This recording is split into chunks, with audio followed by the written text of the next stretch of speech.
આવતીકાલથી મેઇન બોર્ડમાં એક આઈપીઓ આવે છે ડૉક્ટર અગરવાલ હેલ્થ કેરનું. આમનું સબસ્ક્રિપ્શન કાલે ખુલશે અને શુક્રવારે છેલ્લો દિવસ છે. હવે આમની આઈપીઓની સાઇઝ છે 3027.26 કરોડ. પણ સાઇઝથી ખુશ થવાની જરૂર નથી, કેમ કે આમાં ખાલી 300 કરોડનો જ ફ્રેશ ઇસ્યુ છે. બીજું તો આખો ઓફર ફોર સેલ છે. અને પ્રાઇસ બેન્ડ જોઈએ તો 382 થી 402 રૂપિયા. એટલે આ એ થોડો વધારે છે. તમારે જો ભરવું હોય તો એક લોટમાં મિનિમમ 35 શેર છે, એટલે ઓછામાં ઓછા જોઈશે 14,070 રૂપિયા. અને મેક્સિમમ તમે ભરી શકશો 14 લોટ, તો એમાં 490 શેર્સ આવશે. તો મેક્સિમમ જોઈશે 1,96,980 રૂપિયા.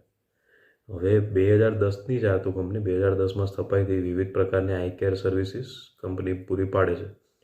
હવે આમાં કેટરેક્ટ અને રિફ્રેક્ટિવ સર્જરીઓ છે, કન્સલ્ટેશન છે, ડાયગ્નોસિસ છે, નોન સર્જિકલ ટ્રીટમેન્ટ કહીએ.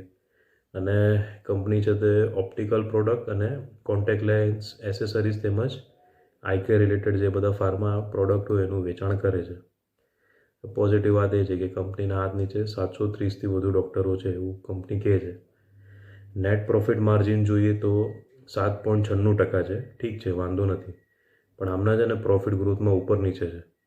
ફાઇનાન્શિયલ યર 2021-22ની વાત કરીએ તો આમને 43.16 કરોડનો નેટ પ્રોફિટ થયો હતો. 22-23માં ડબલથી પણ વધારે વધીને થઈ ગયું 103.23 કરોડ. પણ પાછું 23-24માં ઘટીને થઈ ગયું 95.5 કરોડ.